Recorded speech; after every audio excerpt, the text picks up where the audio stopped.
So today we're going to be creating joints inside of our character. You'll see that I've started off in a four-way view so that we have a good idea of where I place the actual joints in each of the different views for the character. You do not want to ever add a joint inside of the perspective view, so we want to stick with using your top orthographic, your front orthographic, and your side orthographic views. The first thing that I'm going to create is going to be in the arms. So I'm going to change my my drop-down list up here at the very top to animation, and come over here to skeleton, and you can click on the options box the first time for the joint tool. And in doing so, you'll see that your primary axes down here in the orientation settings will be set to X, Y, Y, which for an intro or novice level that we are going through, that is perfectly fine. If you're not certain what the default settings should be, click on Reset Tool at the top and it will take you back to the default settings. Additionally, you'll see that there's these degrees of freedom. Again, you want to make sure all three of these are checked. If there was ever a limitation on the rotation abilities for something that had a joint applied to it, such as a swinging door or some sort of non-human-like object, you could always modify the degrees of freedom. But for all intents and purposes, we do want all three of these to be checked for human animation. The next thing we're going to do is we're going to go into the top view here, and you'll see that his elbows are slightly bent, okay? And so the reason for this is because as you see my cursors change this plus sign, I'm going to click once to start this process, and then go to the elbows to move backwards. You do not want to go in a straight line, because then your elbow becomes confused as to which way it's supposed to bend, whether it's like a flamingo forward or backwards like a traditional elbow. So we're going to move our cursor backwards a little bit. There's our second joint, and then I'm going to go to our hand or our wrist area. That's our third joint. I'm going to change my shading so that way you can see this a little better, so all the wireframes are not in the way. So briefly, I just press the number 5 key to turn on shading, and then up here at the top is the X-ray mode, so that way you can see through your object to see what all it is that you're creating. Okay. The next thing I'm going to do is zoom in slightly to this hand area, and without a mouse, I'm going to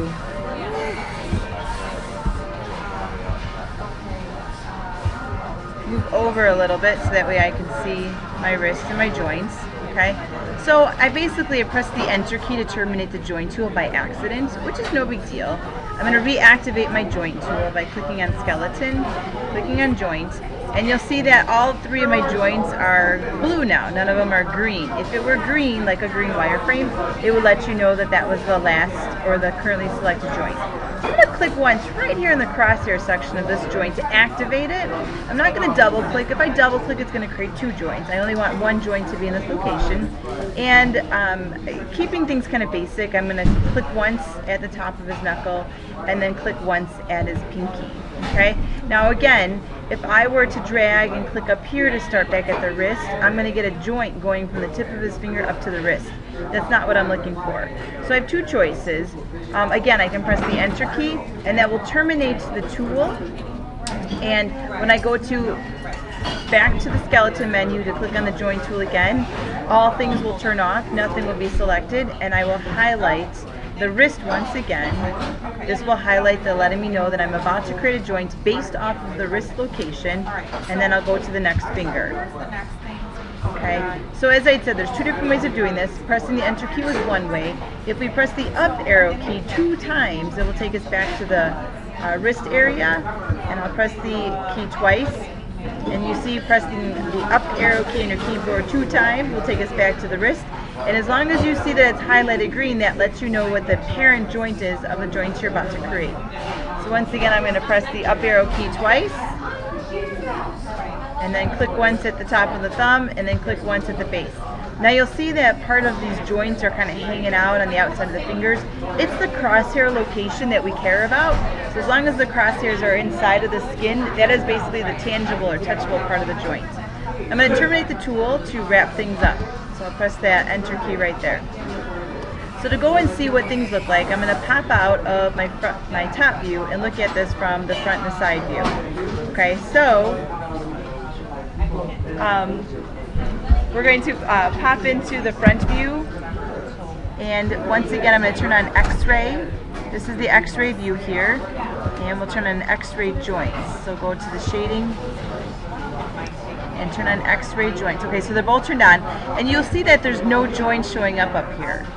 Well, where could they be? By default, all objects get created at the graph or the grid level. Okay. Let me turn on my grid so you can see I'm at grid level down there, and so that's where our joints are located. All right. So I'm going to hone in on this a little closer. Pressing the F key lets me know that I have the very parent joint selected right here. You see it? That's the parent joint.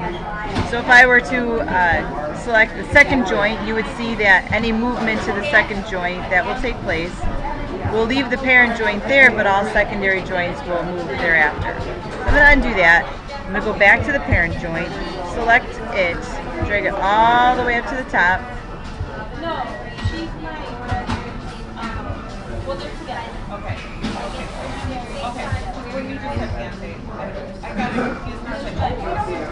Alright, so pressing the F key allows me to frame or focus in on a certain selected object. So I've got my shoulder exactly where I would like it to go. I know it's in a good spot because from the front view, it's in the appropriate placement, and from the top view, it was created in the right spot, and I didn't move it to the side, so I know that it's in good spot. Alright, going back to the front view then, you'd say the elbow is out of place. So as long as I don't sway this on the Z or on the X axis, I only adjust it on the Y axis. Once again, my placement of it will go very naturally. So I'm going to select this and drag it down a little bit, and the elbow is now appropriately placed. And then we'll get to the hand area here with the wrists, and we'll select these. Now collectively, we can assume that all of our knuckles are going to take place at the same spot. So I'm going to swoop this end knuckle area here and just move these down to the tips. And I have one missing one here, that's the pinky. We're also going to move that or adjust it down to be in alignment with the other ones. So that way we're pretty certain that the fingertips are looking good. The last thing I'm going to do is pop out of this view and look at it from the top view to make sure that my thumbs are in a good spot, because as all things, thumbs do move down a little bit. So though I've selected it from the top view, that was the easiest place to access it, I am actually going to move it or adjust it in the front view. Okay? No need to even go into the perspective view to give us an idea what it looks like there. So this basically creates us our first joint structure.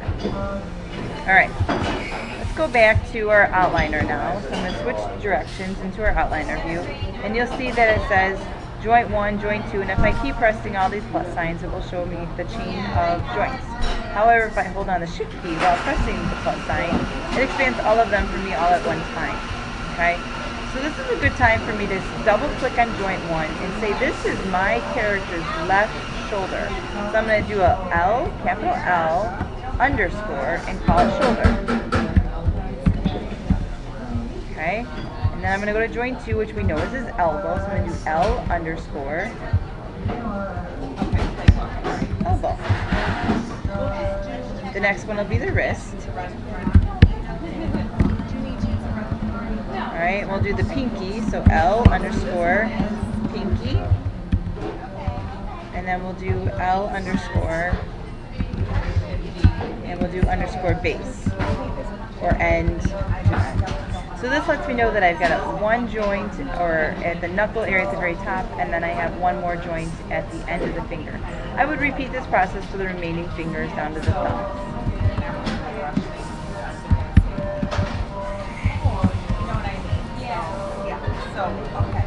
If you need to take a break, please do. And if you don't type in the underscore and you simply put a space, it will automatically add the underscore for you. Alright, so I'm pretty happy with what we've just accomplished in getting that side done. I'm going to turn the X-ray joints over here so you can see that his joints do in fact exist up in his arm area. The next thing we need to do is start adding in his spine. Okay, so again I'm going to pop through to the front view here. And I'm going to go back through now and start adding in the spine joints. Okay, so I'm going to go to the skeleton joint tool, and basically for most humans or characters 5 head characters. We're going to start with the belly button being our roots area. I'm going to click once right here at the root, and I want to do this in the front view. Okay. The second one, we're going to move up. This is the spine. Can you have too many? Yes. You don't want to put one, like 6 of them going up the spine. Can you have too little? Yes. If you have too little, then your skin won't bend appropriately when we go to bind this to the skin. So a nice happy medium of sorts is putting in about 4 to 5 spine joints. 2, 3. So here's 4. And then I'm going to go and give myself a clavicle. Why do I need a clavicle? Well, the reason for the clavicle is because you want to be able to attach the skin in this area, even though the clavicle doesn't allow for any movements. And if you don't believe me, kind of wiggle your shoulders right now. You'll see that your shoulders actually adjust your arms. And your clavicles, which is our collarbones, they don't do a whole lot of animation. So we're putting this clavicle in mostly to attach the skin to this area, so that way when I do move the shoulder, the skin that's right around my collarbone doesn't move with my shoulder very much. Okay? So I've added in this clavicle, and I'm going to press the Enter key. I do not want to click on top of the shoulder. They won't be connected. Visually it will look like it's connected, but they won't be connected. So we're going to press the Enter key and wrap that up. Okay? So like all parent-child relationships, we select the child first, and then we shift select the parent. Select the parent, and then we press the P key. And now those are connected with a joint in between. So we have a full joint structure going on there.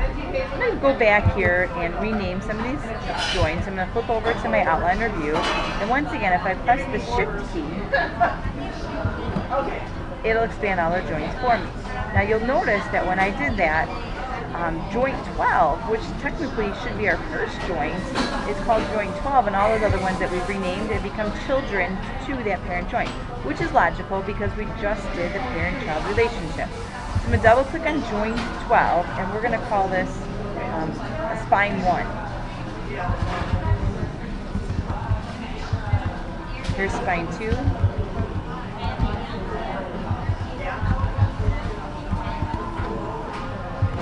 Here's spine 4, and our left clavicle. Left clavicle. Alright, so now at this point, if we wanted to create another arm structure for the character, we would repeat the exact same process. Okay?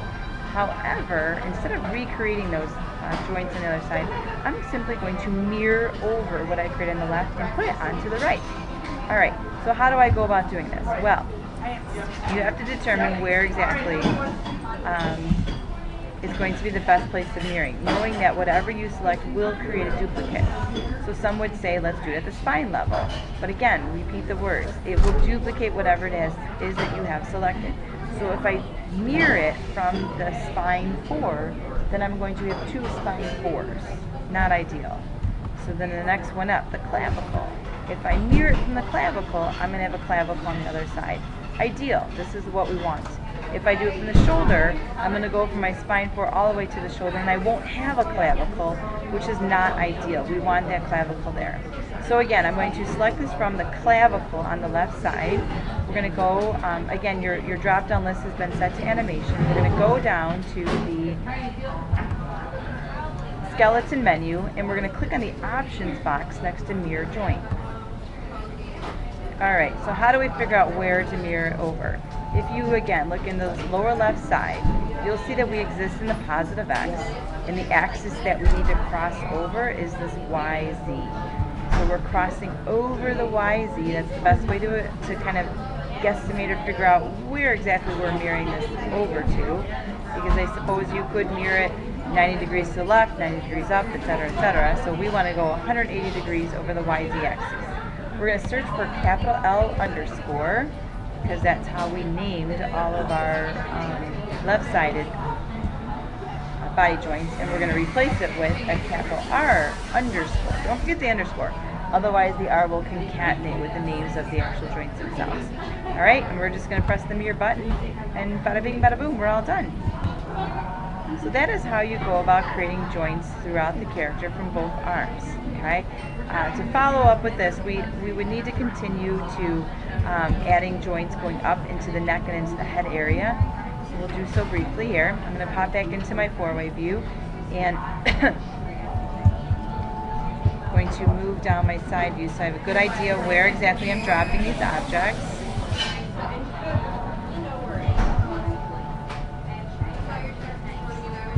Move this over to the right a little bit. Okay. And then I'll zoom in just a little bit.